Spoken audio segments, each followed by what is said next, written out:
Doraemon ఈ cartoon మన అందరికీ బాగా తెలిసిందే. డోరేమాన్ గురించి మీకు తెలియని ఒక విషయాన్ని మనం ఈ వీడియోలో చూద్దాం. మన ఛానల్ని ఇంకా సబ్స్క్రైబ్ చేసుకోకపోతే వెంటనే సబ్స్క్రైబ్ చేయండి.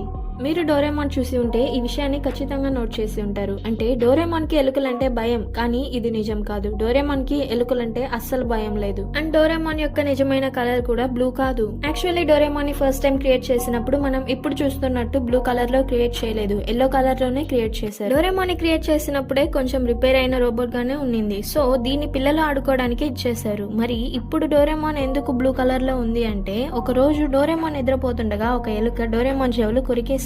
సో ట్రీట్మెంట్ కోసం డోరేమాన్ హాస్పిటల్ కి తీసుకుపోయారు. అక్కడ ఉన్న డాక్టర్స్ ఆ సగం చెవులు కూడా తీసేశారు. దాని అద్దంలో చూసుకున్న డోరేమాన్ షాక్ అయ్యి భయంతో గట్టిగా అరవడంతో డోరేమాన్ బాడీ మొత్తం బ్లూ కలర్ లోకి మారిపోయింది. ఈ ఇన్సిడెంట్ తర్వాత డోరేమాన్ కి ఎలుకల మీద భయం మొదలైంది. ఈ విషయాలను తలుచుకుంటూ డోరేమాన్ ఫీల్ అవ్వడం వల్లనే డోరేమాన్ ని పాస్ట్ లో ఉన్న నోబితా దగ్గర వదిలేరు.